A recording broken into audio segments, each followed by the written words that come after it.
चलिए देखिए, आज हम लोग पढ़ेंगे बाइनरी नंबर। अब बाइनरी नंबर का ये टॉपिक है दाशमिक संख्या को द्वितीय आधारित संख्या में बदलना, मतलब convert decimal number two binary number.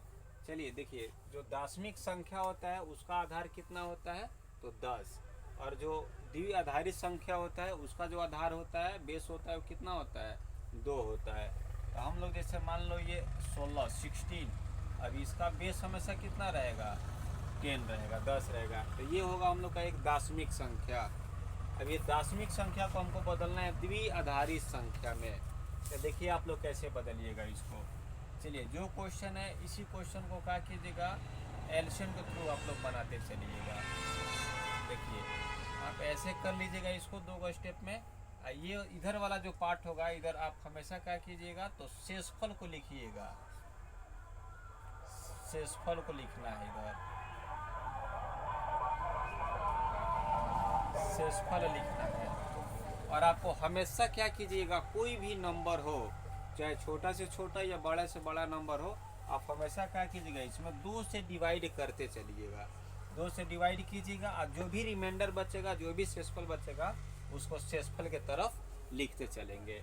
आइए इसमें 2 से भाग दें, तो 2 से भाग दीजिएगा तो ये 2 8 16, यानी 2 8 जा 16। 8 बार में डिविजुअल हो गया।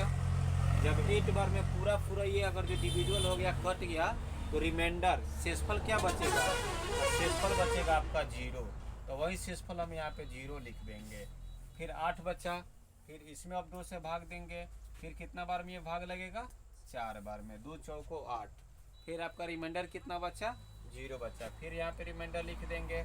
फिर इसमें 2 से डिवाइड करेंगे। फिर देखिए 2 बार में डिवाइड होगा, 2 2 जा 4, 2 बार में डिवाइड हुआ। फिर रिमाइंडर आपका कितना बच गया 0। फिर अभी 2 से डिवाइड करेंगे, तब ये कितने बार में डिविजुअल होगा, 1 बार में, 2 1 जा 2। रिमाइंडर क्या बचेगा आपका 0। देखिए ऐसे हम लोग कोई भी नंबर हो उसको भाग कब तक देंगे, तो जब तक नीचे 0 या 1, 0 या 1 ना आ जाए। ये भाग देने का सिलसिला कब तक रहेगी, जब तक लास्ट में 0 या 1 नहीं आ जाए।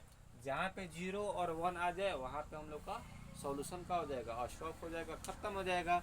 अब जैसे इसको हम लोग डिवाइड करते हैं, सॉल्व करते हैं, लास्ट में क्या मिला हमको 1 मिला। तो अब हम लोग सॉल्व करना बंद कर देंगे। अब इसको हम लोग कैसे लिखेंगे द्विआधारी में, तो आप नीचे से क्या कीजिएगा, नीचे से एकदम ऊपर के तरफ बढ़ते चलिएगा। ये जितना शेषफल है, इस शेषफल में जो सबसे नीचे शेषफल बचेगा उसको क्या कीजिएगा आप पहले लिखिएगा। तो सबसे पहले देखिए नीचे बचा आपका 1, फिर उसके ऊपर जाइएगा तो 0, फिर उसके बाद जाइएगा तो 0, फिर उसके बाद जाइएगा तो 0, फिर उसके बाद भी जाइएगा तो 0। देखिए ये हो गया हम लोग का द्वितीय आधारित संख्या। और जो 16 इसका जो आधार है वो 10 है, ये हो जाएगा हम लोग का दाशमिक संख्या। तो ये दाशमिक संख्या को हम किस में बदल दिए हैं, आपको ये द्वितीय आधारित संख्या में। आइए एक और एग्जांपल लेकर देखा जाए, उसको भी आप लोग कोशिश कीजिए।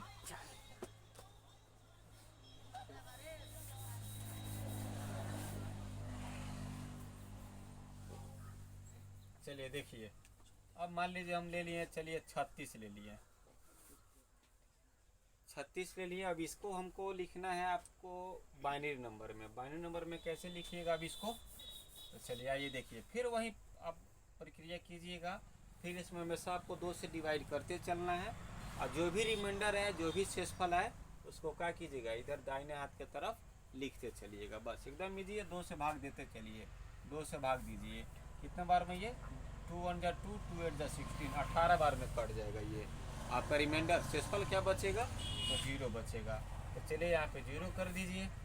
फिर देखिए इसमें 2 से भाग दीजिए, फिर कितना बार में डिवाइड लगेगा तो आपका 9 बार में, 2 9 जा 18, 2 9 18। तो ये फिर देखिए कट गया, रिमाइंडर कितना बचेगा आपका 0। फिर 2 से भाग दीजिए, कितना बार में कटेगा ये 4 बार में, 2 4 जा 8, 1 रिमाइंडर बचेगा तो 1 लिख लीजिए। फिर 2 से भाग दीजिए, 2 बार में डिवाइड होगा, 2 2 जा 4, रिमाइंडर कितना बचेगा 0 बचेगा। फिर 2 है तो फिर 2 से इसमें डिवाइड करेंगे, 1 बार में ये डिवाइड होगा, अब आपका रिमाइंडर कितना बचेगा? 0। अभी आपसे क्या बोले हैं कि ऐसे डिवाइड करने का सिलसिला कब तक जारी रहेगा? जब तक लास्ट में 0 या 1 ना आ जाए। जैसे 0 या 1 बचे फिर आपका सॉल्यूशन का जो प्रक्रिया रहेगी वो बंद हो जाएगी। अब आप देखिए यहाँ पे जब 1 आ गया या 0, दोनों में से कोई एक आ जाए, तब ये हम लोग का सॉल्यूशन अब कंप्लीट हो गया। अब 36 का आधार 10 बराबर हो जाएगा। और फिर क्या कीजिएगा, मतलब इसको 1 नंबर में नीचे से ऐसे बढ़ते चलना है। 1 नंबर में इसको 2 नंबर में, 3 नंबर में, 4 नंबर, 5, 6 नंबर, ऐसे नीचे से आप क्या कीजिएगा ऊपर की तरफ बढ़ते चलिएगा, एक एक अंक लिखते चलिएगा। जैसे नीचे हो जाएगा 1, 1 के बाद हो जाएगा 1 0, फिर इसके ऊपर भी 0, फिर उसके ऊपर 1, फिर इसके ऊपर 0, फिर उसके ऊपर 0। इसका आधार कितना हो जाएगा? बंद। आधार इसका हो जाएगा 2। तो चलिए ये रहा अब आपका 2 एग्जाम्पल। फिर